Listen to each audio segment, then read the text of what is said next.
Hey everyone, it's Jamie. I just wanted to take a moment to shout out some of the people who have been writing in with what they think about the show. We got a really thoughtful note from Tracy recently about what they hope to hear more of on the podcast, and that is content from journalists or experts on a subject not politicians.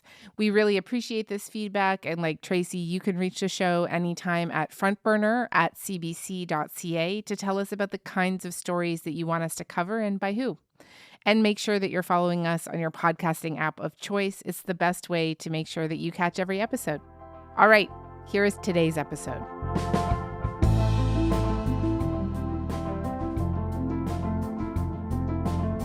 You may have heard of Antifa before, though you may not know exactly what it is. Maybe you heard about them when they confronted white supremacists in Charlottesville in 2017. On the streets of Charlottesville today, the hate boiling over white supremacists and countered protesters fighting with fists and clubs. Or for their protests in Portland back in 2020. The memory of George Floyd is being dishonored by rioters, looters, and anarchists. The violence and vandalism is being led by Antifa. The Trump administration has recently sanctioned the deployment of federal forces into the city of Portland for the second time in 5 years because, as Trump says, it is, quote, under siege from attack by Antifa and other domestic terrorists. This is following a decision late last month to officially designate Antifa a domestic terror organization. The word Antifa derives from the German word for anti-fascist and finds its roots in the resistant movements to Mussolini and Hitler in the 1930s. Today, Antifa is a decentralized anti-fascist movement with local groups and unaffiliated activists all over the world. The move to now designate Antifa as a terror organization comes with all kinds of implications, and critics say that it recalls authoritarian crackdowns through history, both in the U.S. and Canada and abroad. Joining us today is Mark Bray, an academic and author of several books, including Antifa, the Anti-Fascist Handbook. He's a scholar of European history and radicalism, and he has spent years studying and tracking the rise of anti-fascist movements from the 1930s to today.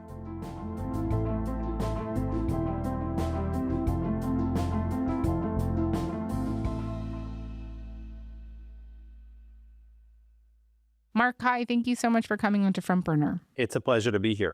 Antifa is generally a decentralized movement and kind of amorphous. At least it seems that way from the outside.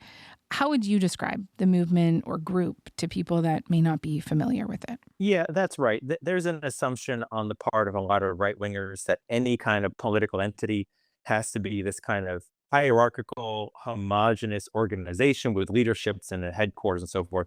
I couldn't be farther from the truth in this case. Antifa is a kind of politics. It's a kind of movement. It's sort of something that you do, and maybe you call yourself that or you don't. In that sense, I kind of compare it to, for example, feminism. There are feminist groups, but feminism itself is not a group. There are Antifa groups, but Antifa itself is not a group.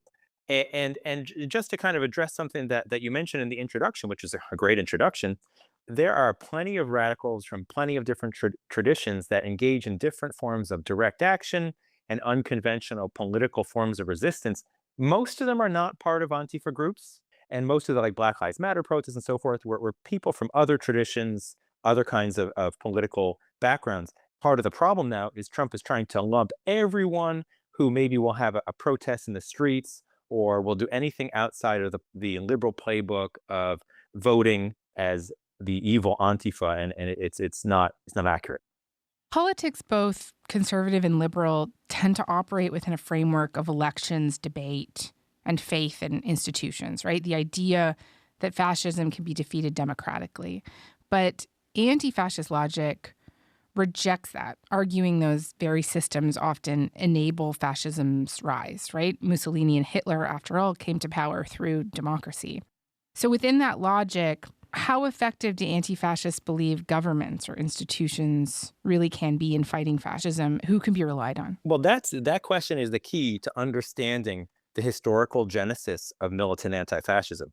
So after World War II in Europe, debates emerged among the left. How do we stop another Nazi party or another fascist party from coming to power? And the predominant position among socialist and communist political parties in Europe was you simply make it illegal. You use the state to make it illegal for the far right to reclaim its political presence. You get the tradition of militant anti-fascism in its most kind of clarified sense, moving into the latter part of the 20th century, when a lot of these far right and Nazi and fascist groups start regrouping, and they simply change the symbols they use. They don't use the swastika anymore. They use like a Celtic cross or other symbols. They change the name of their party. They try to gradually become a little more family friendly, although of course there is also the neo-Nazi skinhead phenomenon. And militant anti-fascism emerges by saying, no, we can't simply count on the state, we can't count on the police, we can't count on the courts, and we can't count on the supposed free market of ideas, of rational discourse on its own to stop the far right. We don't depend on the cops or the courts to do the work of opposing white supremacy. That means that when fascists come to our city to attack people, we are going to put our bodies between fascists and the people they want to attack. That doesn't mean that they don't advocate for making political arguments, but we can see historically that you can't just hope that reasonable people will find the appeals of fascism unappealing, because quite a few people supported the historical fascist regimes, and we're seeing in the United States today that quite a few people, although polls show not a majority, but quite a few people support what Trump is doing. And so the genesis of the anti-fascist argument is that you stop them from below, stop them in communities, using a wide variety of strategies and tactics, but that you don't assume that fascism is going to fail. Instead, you actually assume that unless we do something, it may succeed. And unfortunately, I feel like that's happening in the US right now. Can you take me through some of those strategies and tactics? Yeah. Sure. Right. So the anti-fascists I interviewed, and I interviewed for my book, Antifa, published in 2017, I interviewed more than 60 anti-fascists from 17 different countries, including the US and Canada. And the way that they explained their kind of strategic outlook was it's often much more effective and safer to try and stop, for example, a Nazi event by contacting the venue owner, encouraging them to cancel the event, organizing a public demonstration to stop it, or some of the historical examples of fascists trying to sell their newspapers and showing up and creating such a large protest that their voice is kind of drowned out. Deplatforming them by, for example, if there's an event scheduled in a park, the anti-fascists show up 2 hours earlier with thousands of people and make it so they can't have their event. Flames of dissent on the campus of the University of California, Berkeley. Around 1,500 students assembled to protest the visit of Milo Yiannopoulos, the far-right editor of the conservative news outlet Breitbart. The demonstration descended into violence as masked individuals smashed windows and clashed with police, forcing the cancellation of Yiannopoulos' speech to the student body. Also in the US in recent years, doxing has been a successful strategy. But the thing with doxing is that it's really only successful to the degree that society at large rejects the politics of the person being doxed.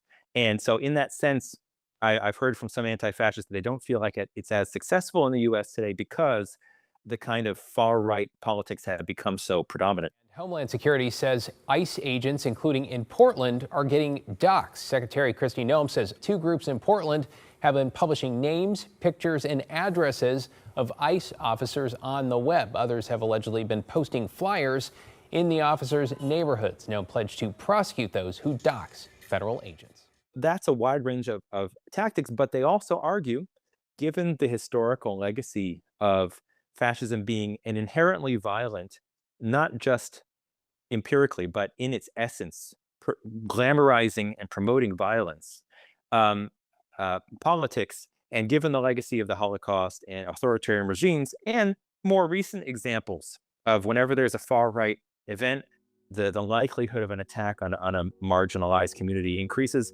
that physical confrontation ought to be one of the tools in the toolbox, but according to those I interviewed, really the kind of last resort when those other efforts fail.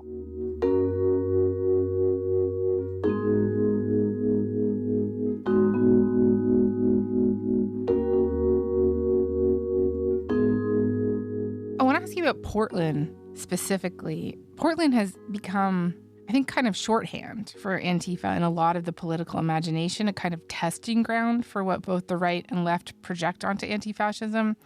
But this is also a city with a long history of white supremacist organizing. That's right. And anarchist resistance, deep tensions between activists and law enforcement, right? Yes. And now Trump has ordered the National Guard into Portland, painting it as a symbol of disorder. Portland is burning to the ground. It's insurrectionists all over the place. It's Antifa. And yet the politicians who are petrified. Look, the politicians are afraid for their lives. That's the only reason that they say, like, there's nothing happening. Just tell me more about this city and how it has become synonymous with Antifa in this way. Well, I mean, I think a big part of it is that the oldest currently existing group in the U.S. to use the term Antifa to describe themselves is Rose City Antifa in Portland, Oregon. They've been one of the better organized, more successful Antifa groups, and also, relatively speaking, a bit open to, and on certain occasions, to speaking with the media. And that's given them a bit more of a higher profile than some other groups. You're here in sweatshirts and masks. Why do you wear masks? Why do you cover your faces? Primarily, it's for our own safety. The far right and the state have a history of targeting anti-fascists. Certainly, Portland and Oregon as a whole has a long history of white supremacist politics and violence from that. This is a city where emotions are particularly raw. 2 men were killed on the city's metro system, coming to the aid of 2 women, one in a hijab, who were being verbally assaulted. The alleged killer is a far-right supporter. It also has, at least in recent years, a legacy of being a very radical city with a relatively, and I emphasize relatively, robust anarchist movement. I say relatively because, I mean, still in American terms, it's tiny. And so we've seen some major protests. We've seen protests there against ICE. We've seen Black Lives Matter protests. I think part of what Trump is trying to do, though, is conflate those anti-ICE protests and those Black Lives Matter protests with Antifa without there being evidence that that's the case. Again, because there's a political incentive to homogenize all of this. So coming back to Portland, Trump has talked about Portland being a city under siege, as a war zone, radicals burning the city down. That just isn't happening. And I've seen some journalists speculate online that it's possible that some of his aides are basically showing him AI videos of the supposed Antifa burning down the city. And I don't know of any evidence to that effect, but I wouldn't be shocked if there were some grain of truth to that. And I get a call from the Liberal governor. Sir, please don't come in. We don't need you. I said, well, unless they're playing false tapes, this looked like World War II. Your place is burning down. The other big moment that I think a lot of people will think about when they hear the word Antifa is the white supremacist rally in Charlottesville in 2017.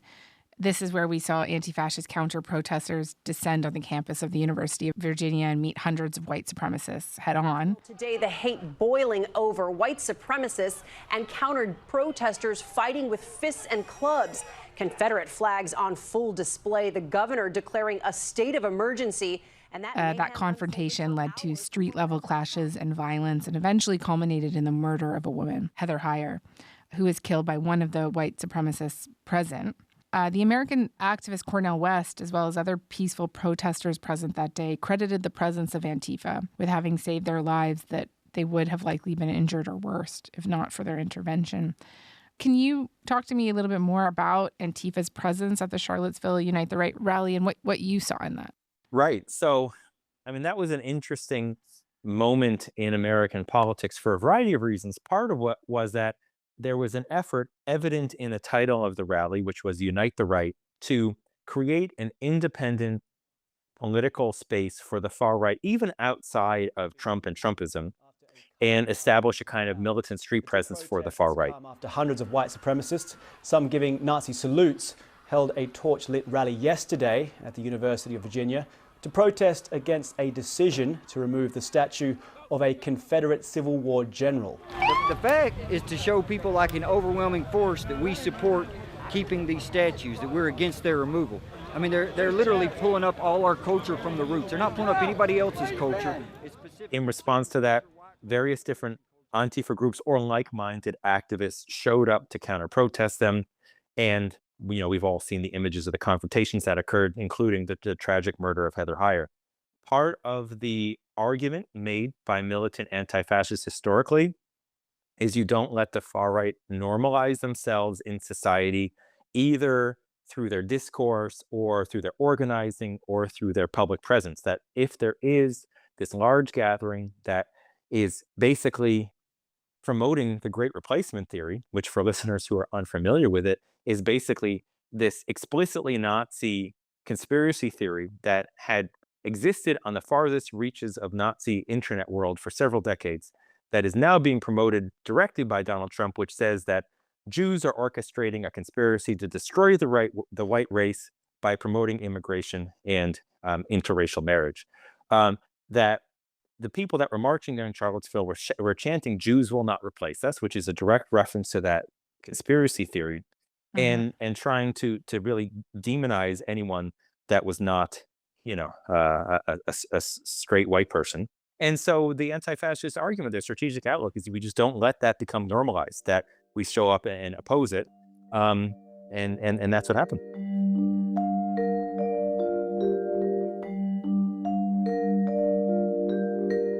One of the really interesting components of Trump's Antifa terror designation, if we could move to that now, is just how vague and broad the language is. It talks not just about Antifa, but, quote, Antifa-aligned actors. The president wrote on social media last night that he is, quote, designating Antifa a sick, dangerous, radical left disaster as a major terrorist organization.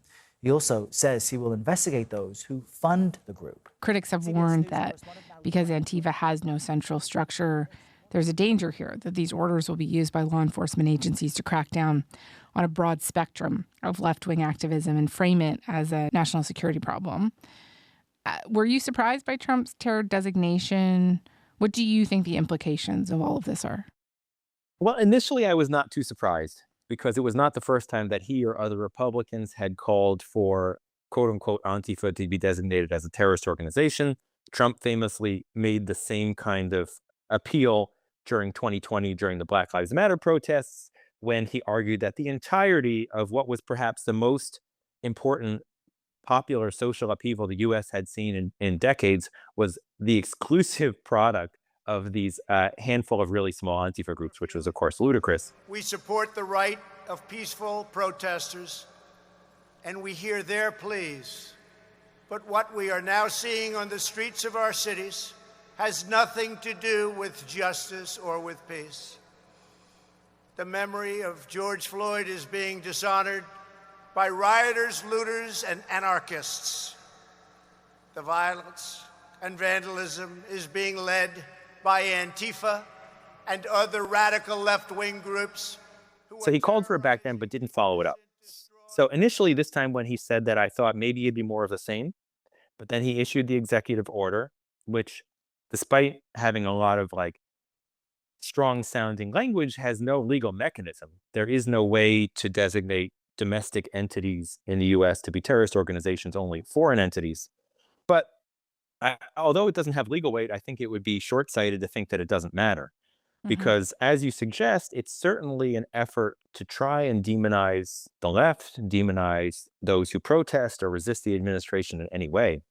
And it was actually not in the initial executive order, but in a kind of memo from the Department of Homeland Security 4 days later that they introduced the phrase Antifa-aligned. And so a term that was clearly chosen because it is vague and broad, because it is poorly misunderstood, was rhetorically expanded very quickly to not only cover Antifa or those similar, but Antifa-aligned, which of course they're trying to stretch very broadly, because they're not just trying to target radicals, they're also trying to target liberal nonprofit organizations and NGOs. They're claiming that George Soros, who of course has been accused of being behind everything for years, are arguing that George Soros is somehow financing these groups. But Soros is a name that I hear. I hear a lot of different names. I hear names of some pretty rich people that are radical left people. If they are funding these things, they're going to have some problems because they're agitators and they're anarchists. These are anarchists. Which is ridiculous. And for what it's worth, is another manifestation of that great replacement theory notion which is a modern version of the older anti-Semitic trope of Jews trying to destroy society by having big money behind everything, right? Which has always been ridiculous. That's the framework in which it's happening. And it seems crystal clear to me that the end game here is to make it so that resistance is equated with terrorism. Many on the right now frame Antifa as the real fascists, right? I'm sure you've heard this, the true threat to freedom and liberty. And what do you make of that? So since I published my book in 2017, there's been an effort to push back to say that because anti-fascists sometimes will deplatform a fascist speaker, because they will sometimes defend themselves with their bodies, that they are the real fascists. Lamentably, I think that this has somewhat been enabled by liberal discourse, which sort of promotes the horseshoe theory, right? That the quote unquote extremes meet, that anyone who's outside of the center of gravity politically, whether they're anarchists or ISIS or whatever, is ultimately a version of the same thing, which is really not borne out by any kind of historical or political scholarship. Fascists and anti-fascists disagree about almost everything. Fascists are ultra-nationalists. Anti-fascists are internationalists. Fascists are misogynists. Anti-fascists are feminists. You could run down the list. They disagree about almost anything. The only sliver of overlap is that they are both not the center of the political spectrum. They're both illiberal movements who do not have faith in the liberal playbook for politics to address what they consider to be the problems in society. That's the extent of it. And so to equate two political movements or tendencies simply because they sometimes happen to do the same things, such as, for example, interrupting a speaker that they oppose, is to assess an action without any point of reference towards why the action is being done, who it's being done to, what the politics are behind it, and the context it's happening. And believe me, as a history professor, I can see that that is not a way to analyze anything.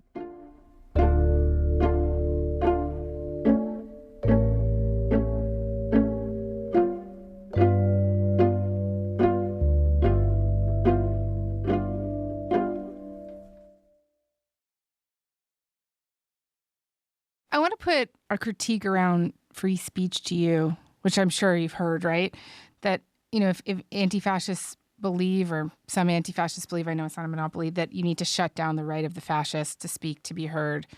That is, of course, in opposition to the concept of free speech, an important liberal value. And so, how might someone in the movement, if you could just tell me more about how someone in the movement might respond to the critique that once you start restricting free speech, you enter a slippery slope? Well, there have been several different shades of opinion that I've encountered in interviewing anti-fascists about this. One is to point out that the protection of free speech applies to the Constitution. Anti-fascists are not the government. They're not appealing to the government to change speech laws. They actually oppose that, and so it doesn't apply. But what I point out in the book is that actually speech is limited in so many different ways already, in ways that most of us would sympathize with, around pornography, around copyright laws. There are innumerable ways in which the rights that we have as individuals are mitigated by our role in society, right? That already exists. And it's also true that historically, we can see what fascism results in. So that the other argument that anti-fascists put forward is that you have to understand how political movements grow, right? So fascism doesn't simply go from 0 to 100 right away. It has to establish itself as a kind of family-friendly, community-based part of the political discourse. So if you look at, Italy or Germany, what were initially very small groups grew by selling newspapers, in the case of Nazi Germany, right, issuing radio broadcasts, expanding their party. It has to establish itself in society, in the discourse, in the public sphere. And so if you want to stop that from happening, you need to employ a variety of different means to stop that. And so, thinking about it, for example, from the point of view of a university where I work, sure, I encourage all of my students to express their views however they see fit. Doesn't matter what their politics are. But if that crosses the line into dehumanizing a classmate, into saying conspiracy theories about how Jews are trying to destroy the white race, or making these erroneous pseudoscientific arguments about, like, for example, the intelligence of Black people, that those are arguments that meaningfully threaten the actual substance of free speech. And so to shut down someone, or an organization rather, that's basically trying to incite violence against marginalized groups, ultimately, they argue that's really in the interest of a meaningful, robust sense of free speech, not just kind of a narrow liberal mechanistic interpretation of what it is. So that's where they come from. Yeah, just on your point on how it can spread, how fascism can spread so quickly. I was interested to read in your book that in 1919, Mussolini's initial fascist nucleus was only 100 men, and 2 years later it was 250,000. Or when Hitler attended his first meeting of the German Workers' Party before he turned it into the Nazi Party, it had just 54 members. Could we do violence now? So this is another critique that I am sure you have heard. You'll often hear conservative influencers talk about being targeted by Antifa or being menaced by them in some ways. But a more broad critique is that when you meet this in the street, when you justify violence, that it's escalatory, that violence begets more violence, that it normalizes violence. How might an anti-fascist respond to that? So let's look at the history, right? In the 20s and 30s, the leadership of the main left-wing parties in Italy and Germany were calling for no violence. They were calling for pursuing their politics through the ballot box. They were arguing for union activity. And famously, they did not take the threat of fascism in Italy or Nazism in Germany seriously until it was well too late and those regimes had consolidated themselves in power. So I think that when we look at World War II, when we look at resistance in concentration camps, I think most of us can agree that the use of violence in those circumstances was legitimate. What the anti-fascists argue, based on the interviews I've done with them, is when does the threat become grave enough for society to fight back? Reasonable people will disagree about that, but the argument, especially after World War II, that anti-fascists have made historically, is you don't let far-right groups grow enough so that they could potentially become those threats, right? So you treat every group of 54 people as if they could be the nucleus of a new Nazi regime. That does not mean that the most effective way to oppose them is necessarily violence. But anti-fascists argue that basically you treat them as such and you try to nip the threat in the bud before it grows. So in that sense, this politics is a kind of a preventative anti-fascism. And so an interesting part of the conversation is certainly in the US, I think the situation has moved beyond that because the kind of politics that they espouse has ended up in the White House. But this is the post-war theory, right? The post-war theory is you oppose them before they grow big, and you make it impossible logistically for them to normalize themselves in society and spread their message. We'll never know, right? There's no reason for the left in Germany or Italy to treat fascism and Nazism as much of a threat as we now know it was. They didn't know at the time, but you can't help but wonder if in 1922, the German left knew what fascism would become, they would have treated it much differently, maybe with success, maybe not, but we'll never know.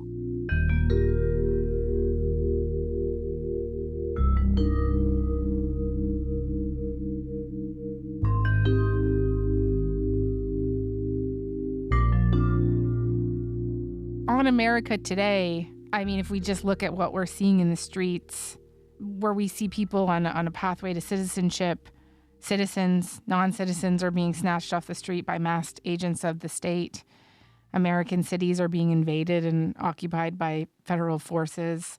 The president is categorically using the courts to target his political and personal adversaries. The president has also talked about the use of lethal force on peaceful demonstrators. You know, I think he's talked about shooting them, right? Shooting them in the legs before.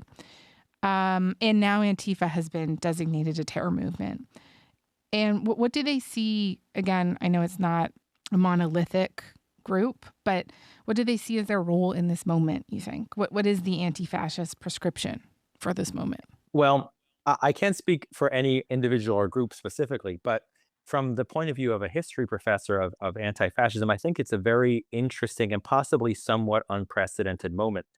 So before we were talking about the post-war militant anti-fascist strategy being one that aims to target small and medium-sized far-right groups to try and prevent the potential spread of their ideas into society and into the halls of power.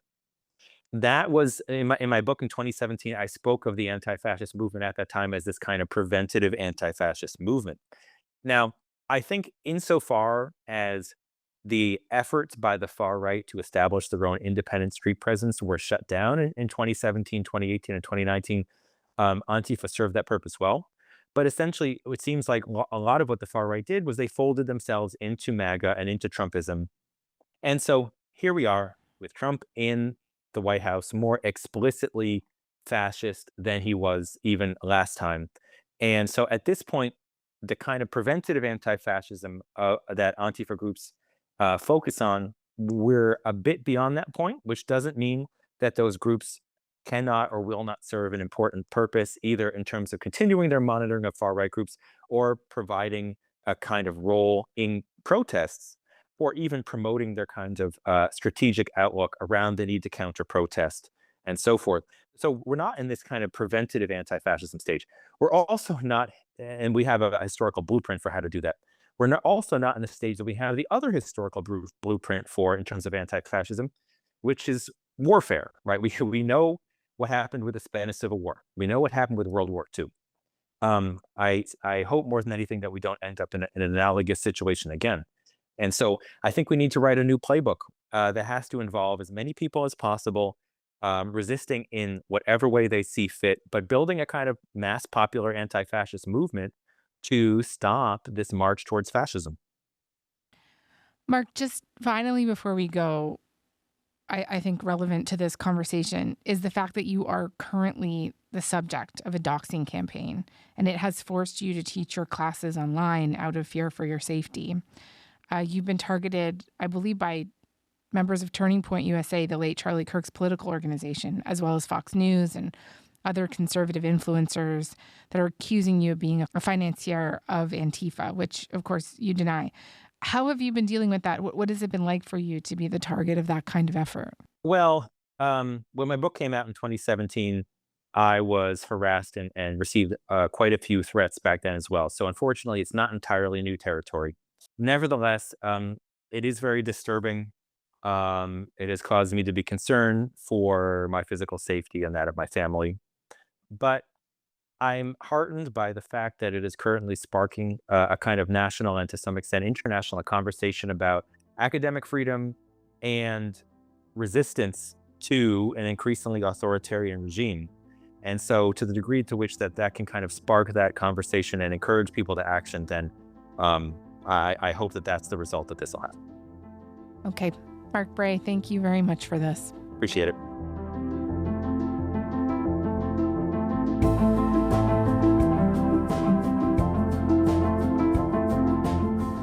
All right, that is all for today. I'm JB Poisson. Thanks so much for listening. Talk to you tomorrow.